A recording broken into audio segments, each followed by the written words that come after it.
I would. I think the opportunities for British managers and coaches are getting more and more limited. The global reach of the Premier League brand sees foreign owners, and obviously it opens to some fantastic foreign coaches, but it just makes the industry ever more competitive. So I would give myself a chance in terms of what can I add to my CV, to my skill set, which might differentiate me from the next person. And that comes down to language.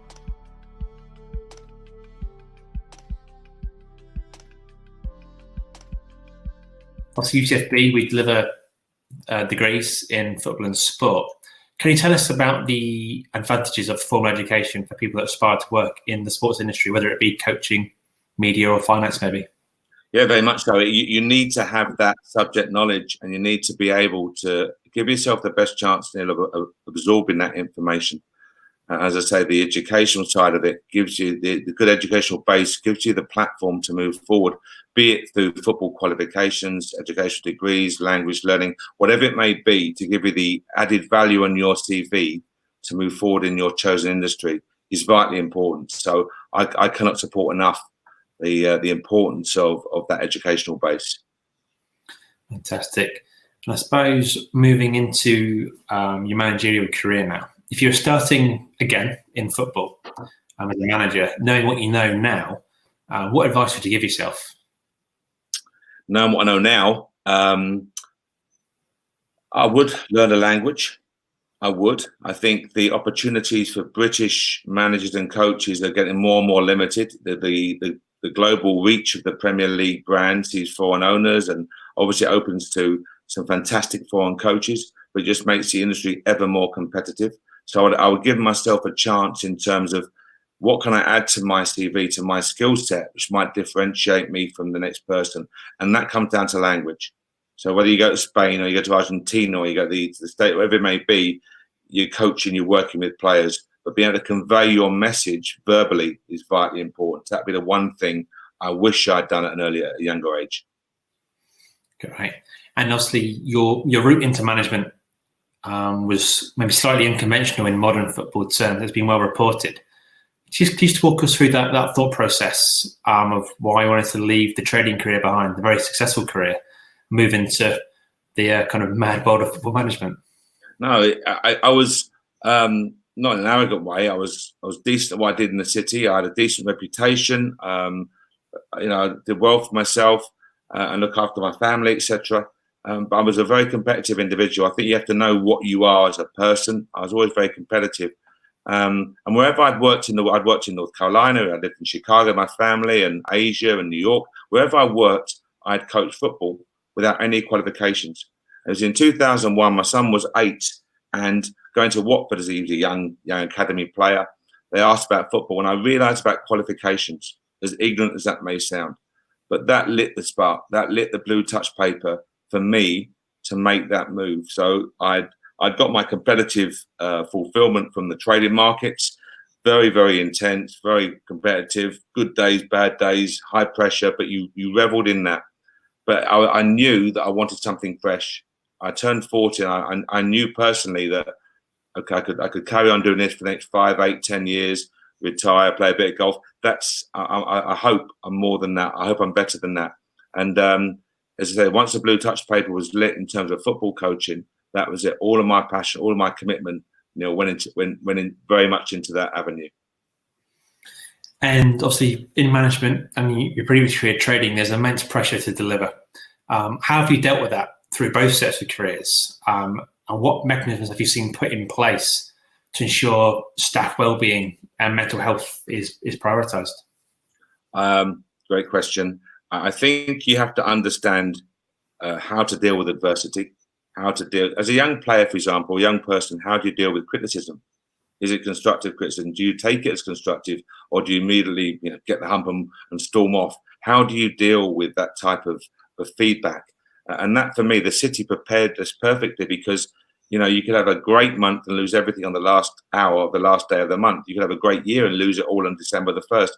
That's the type of nature, and it could be out of your control. It could be some news event or world event. It could be COVID-19, that type of event, which absolutely has a really negative impact for you. So you deal with adversity, and you learn in the city very quickly that you cannot control what has gone by. I can't change what happened yesterday. I can't change what happened earlier this morning. And that mentality about looking forward is one that was really strong in the city. I can't get that money back that I lost yesterday in terms of that trade. I can't change it. However, I can do this. So it was very much a glass is half full mentality as opposed to glass half empty. And taking that into football was really beneficial. I can't change a result. I can review it. Was my preparation good? Was the analysis good? Was the training right? Was the intensity there? Did I talk to every player, etc.? I can review it, but I can't change that result. And there's no point sulking and bemoaning the facts. It's very much about looking forward and trying to offer solutions and not highlight a problem. That's great, thanks. And moving now into kind of the management side again, we hear a lot about player power in the media.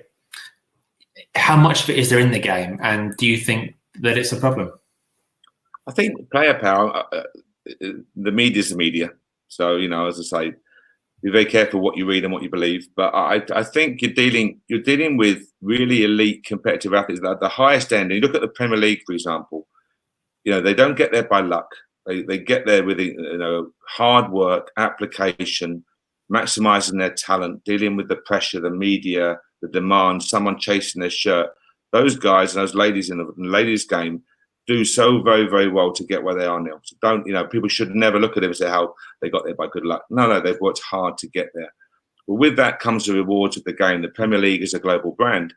And La Liga or Bundesliga, for example. So you have very competitive animals in terms of dealing room who are very well rewarded if they do well, and they have opinion.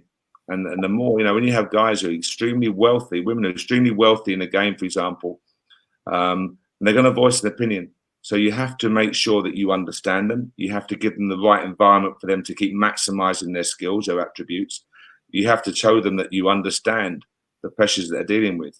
So you have to recognize it. And if they see that from you, this is any workforce, if your workers see you understanding, working with them, giving them the best opportunity, they'll buy into what you're doing.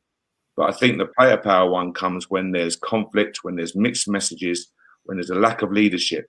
Then I think you can open up the door simply because you have a really competitive workforce there who are going to voice an opinion.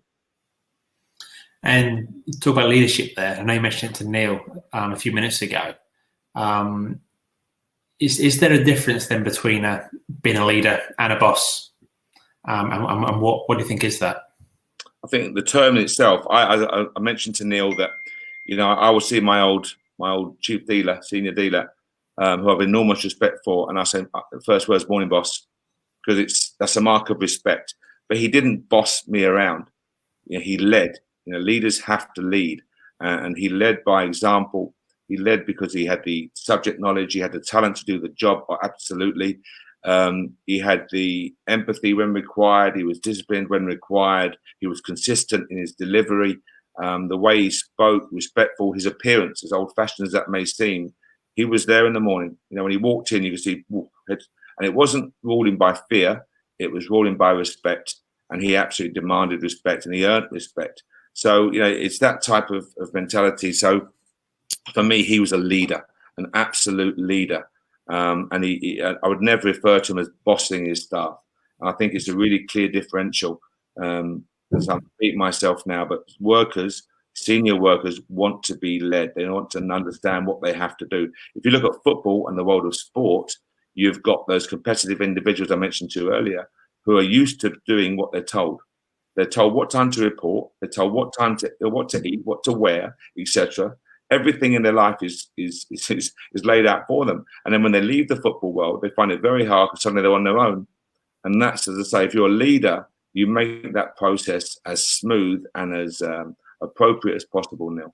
And as I say, the boss side of it for me is purely a term of respect and no more than that.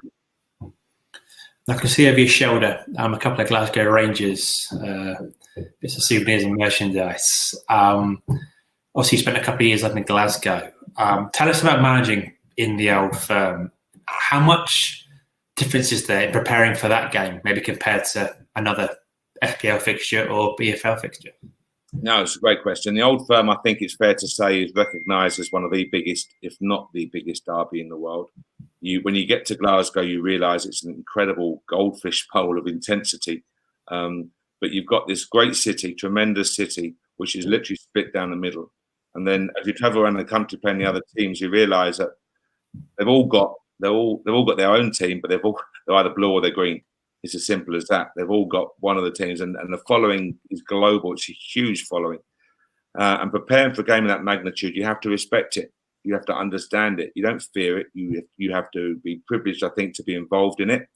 But you have to prepare and keep it consistent. I said to you earlier about leadership. You have to lead by being consistent. The players, of course, it's a different game, a different stage, and what's involved, the emotions and the passions, what it means to the city, the country, globally. You recognise that, and you tell the players that you understand that. They're about to go onto a stage, into an arena where everything they do is going to be magnified by the media, by supporters. Go and enjoy it. You've prepared well, you've trained well, you've got the abilities to deal with the situation.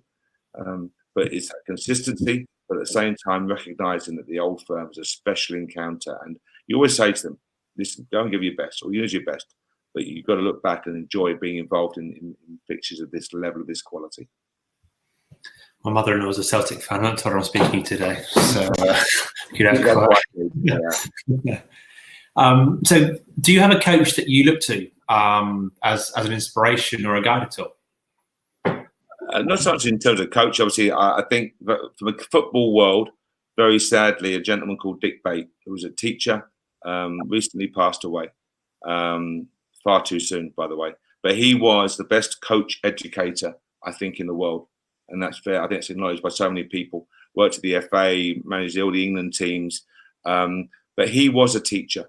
And I had the privilege, Neil, of working with him at Watford. I was at AD Boothroyd, brought him in a technical role at Watford with Malcolm Mackay and Sean Dyche, and Brendan was there. Dick Bate was just an outstanding coach and coach educator, and how his passion for the game, his knowledge of the game, his ability to transfer that into enjoyable training sessions where players and staff developed was second to none. So that would be the figure that, very sadly passed away recently. But that level of individual was absolutely the one you'd look up to. And then I'd go back to my old boss in the city. I'm saying the old boss, because I would always refer to him as that. But from a leader point of view, him, because he was in charge of huge dealing rooms. I learned so much from him. And I say to the players now, if I have a problem, I'd pick the phone up to him, because he was a guy that, for me, offers outstanding advice. Fantastic. And through the clubs you've coached and managed at, is there a particular player that you've really enjoyed coaching, or you thought he's special, he stands out? No, there's been many players, many players, and it's not about who's the best and who's gone on to make the most money or the biggest transfer fee. You can look at the likes of Tarkowski and Andre Gray and Jota. These guys at Premier League. You can look at Lee Wallace and Kenny Millers at Taverniers at Rangers, and people like Chris Cohen. And we've been very fortunate. Nico Cranchars, and look at the QPR team now. Some great characters to work with. But I it's not about that for me. At Brentford, there's a guy who's still working there called Kevin O'Connor, who has played 500 odd games, and he'll describe himself as a journeyman pro. Never earned the huge thousands a week that the guys are earning now, but he always gave 100%. And we'll all have good days and bad days at work. So there'll be some days of the footballer where you just can't do anything right. But if you make sure you give 100% every single time you pull the shirt on, the fans will stand by you. And I learned that from Kevin, and he's there as a first team coach now. But gentleman, the way he conducts himself, deals with adversity. Moved into the coaching side of the game, but there's a person that every single time he took pride in putting the jersey on, and I refer to him many times. It's that pride and consistency, and that work ethic and that application that will see him through. And if others can follow that, they'll be in a good place. I got another question here. I suppose it's slightly similar to what we had at the start about doing things differently if you knew what you know now, but in your time in football so far, is there anything you change and you do differently? Many things probably, but it's a difficult question, Neil, because you just referred to an old firm game, and I did an interview last night for a Scottish website, and we played on the first Old Firm game back in the top flight. We was at Parkhead, 65,000, and there we were, 3-1 down, but in the game. You know, you're in the game. This is a micro example, but we're in the game. And I said to the guy last night, he was a typical, he's a mad Rangers fan, but he said, "What were you doing? What was you thinking?" And you could see he wanted to have a go almost. Good guy. But I said to him, 3-1 down, 25 to go. You're in the game. And you got a forward on the bench. Do you bring a defender on and accept a 3-1 defeat, or do you bring a forward on, try and go 3-2 with 10 minutes to go, quiet in the Parkhead crowd? What do you do? I brought the forward on, aggressive, and then the first minute, Neil, I get a man sent off, and then the next centre half, I'm down to 9 men, we lose 5-1, and the ramifications of that result. Wow, your relative will tell you what's involved in that. But that's one micro example. But you're doing something differently. But then you go, would I have done anything differently? Do I defend the 3-1 loss, or do I go for the game? And you think you'll stand by your philosophy. So I think you look at some things. Of course, you do things differently, team selections or bigger picture philosophy, but stand by what you believe in. And I think 9 times out of 10, you look at it and go, you know what? I wouldn't really change a great deal. So I hope very much I can say that, not in an arrogant way, but I hope that every decision that you make, you've applied the right decision-making process of due diligence, and you've reached what you think is the right conclusion. Good answer. And my final question for you, hopefully a nice easy one, with your experience. If you could give one bit of advice to our students of any discipline about how to succeed in a future career in football and sport. Yeah, I'll bet there's answers there, but I think I mentioned to Neil about the additional skill, so I'll try and offer a different answer in terms of the work ethic. Nothing worth achieving comes easy. I don't want to sound like an old pensioner, far from it. But the fact is that you've got to apply yourself. When you find out who you are, what your passion is, give yourself the best chance of succeeding in it. And to do that, Neil, you've got to work, because if you've got that passion, there'll be 500,000, 10,000 more with the same passion. Look at football. How many people want to be coaches? They see the glamour of the game. They see working outside on a pitch, coaching players, relatively short day, bit of media work in your home. No. There's far more to it than that. And that work ethic, that application, that giving yourself the best chance to succeed, the long hours, and going the extra mile, to use the old saying, are so vitally important. So if I could just say to your students, find your passion, know who you are, and then apply yourself properly. And if you do that, you've got a chance. And you know what? At the end of it, if you don't get the right break or the right opening, but you've applied yourself well, then I think something will open up for you. It will do. I think you earn your luck. I really believe in that. So I hope very much that work ethic rule or bit of advice holds them in good stead.